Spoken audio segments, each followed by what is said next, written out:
This is a common question from leaders within organizations that we work with, particularly because values are hard to measure, observe, and to ultimately change.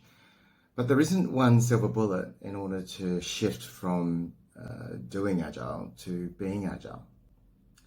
In order to answer the question, though, we must first understand what we mean by being Agile.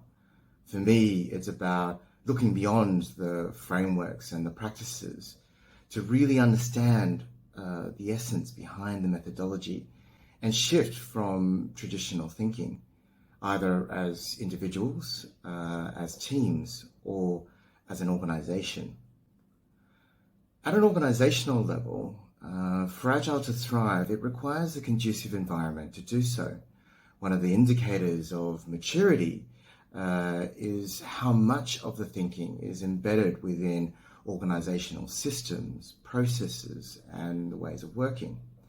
For example, we might look at how Agile behaviors are recognized and celebrated within individual performance appraisals. Or we might consider how budgets are constructed and governed in order to allow for experimentation. For teams, Agile thinking and behaviors needs to be considered as the norm. Here is where team values are most important. Strong leadership needs to encourage the right behaviors and build sustainable teams in order for norms to be established, as well as continuously focusing on the why behind the practice. For individuals, an Agile mindset doesn't come in the form of a certificate. It requires a certain level of introspection, a level of self-awareness. Yeah? It's for us to be acutely aware of our own belief systems and be able to short-circuit how we would normally think.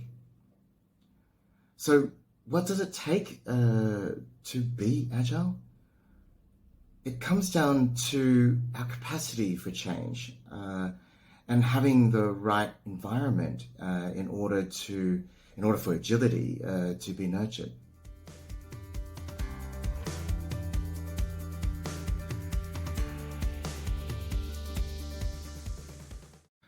To answer the question, let me take product owners as an example. When we think about recruitment, we often first look for three things. One, have they done the job before? So experience in other roles, experience as a business analyst perhaps, or experience in the domain. Two, can they do the job? Do they have the right skills? Can they write user stories? Can they work with stakeholders? Can they manage a backlog? Or three, will they fit within the team? Often here we're thinking about culturally. But to help us actually answer the question, I think we need to ask ourselves, what makes us happy and successful in our role? The ultimate test for the best fit should go much deeper to the core of who we are as people, as individuals. We must think about what we believe we are good at, what we truly love to do, and what motivates us. That is, we must think about our own purpose or our reason for being. In Japan, this is known as ikigai. With purpose, there are countless examples of where individuals have been able to achieve amazing things. Whether it's a personal achievement of completing a tertiary degree, or whether it's taking a new product to market or starting a new venture. It's like when you are doing something you really enjoy, and it's almost like the rest of the world falls away and you're able to really focus. Some might call this in the zone. And you often see prime examples of this within athletes, when they're on the track or when they're on the field. There is a certain level of connectedness here that is hard to replicate.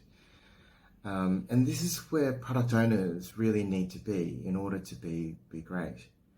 Their passion may be in discovering the unknown.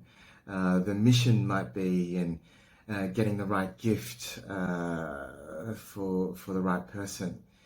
And what they are good at might be really being able to ask some powerful questions.